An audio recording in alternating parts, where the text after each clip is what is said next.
Hello and welcome.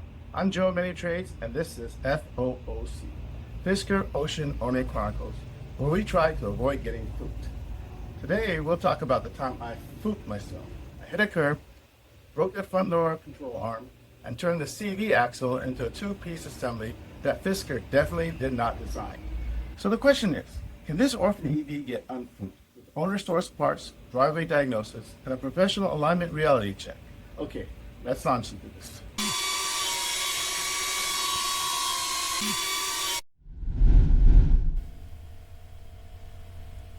I fooped myself, and this became a real-world case study, not just a car repair story, but a risk management lesson. Whether it's driving, investing, or life in general, small errors can create outsized consequences.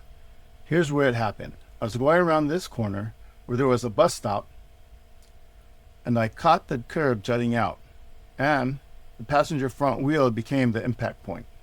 You can see the skid mark as a result. At first, it may not look catastrophic, but the wheel position told the story. This was not going to be just a scuffed rim. The right front wheel was jammed back into the body, which immediately told me the damage was more than cosmetic. The car had to be towed, and even loading it onto the flatbed showed how badly the wheel geometry had changed. From the outside, you can see the trim and wheel arch area took damage too. That part is cosmetic, but it still matters for getting the Ocean fully unfooped. Once I pulled the wheel and opened everything up, the real damage was obvious. The CV axle had separated and thrown grease everywhere. That alone explained a lot of the mess under the car. The control arm was damaged too, so now this was no longer a one-part fix. We were into suspension geometry, axle replacement, and alignment risk. Here are the main pieces involved in the repair. I replaced the damaged components, but the real question was whether the car could align correctly. Alright, so you can see some of the grease splatter inside the wheel well. I'm starting to wipe it off here. I've got the control arm out and the replacement in. This is where it snapped clear off. And this is the piece right here. Bolts here. Bolts here. I haven't tightened it down. This is actually upside down. So you can see it's disconnected right here, and you got the oil splatter. I'm going to clean that up too. After replacing the damaged parts, the suspension and axle were back in place. And here's the repaired result. The wheel is back where it belongs, the tire was changed, and the major mechanical damage is addressed. But the job wasn't completely done. The remaining issue was the rim being scuffed, the trim, and its bracket. So cosmetically, the car was not fully finished yet. This comparison shows a trim bracket issue. One bracket is damaged, and the good side shows how it should sit. Here's how the trim should sit when everything is aligned properly. So even though the Ocean is mechanically repaired, the cosmetic cleanup still has the next step.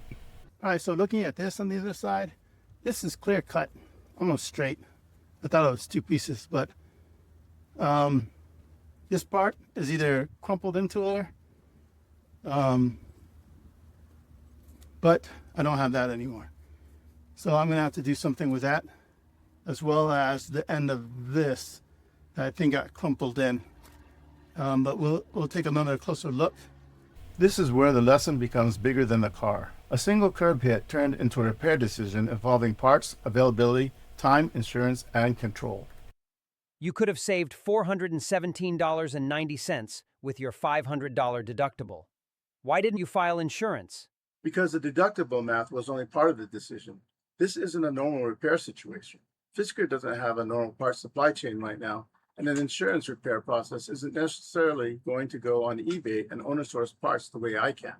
So the risk wasn't just paying more than my deductible.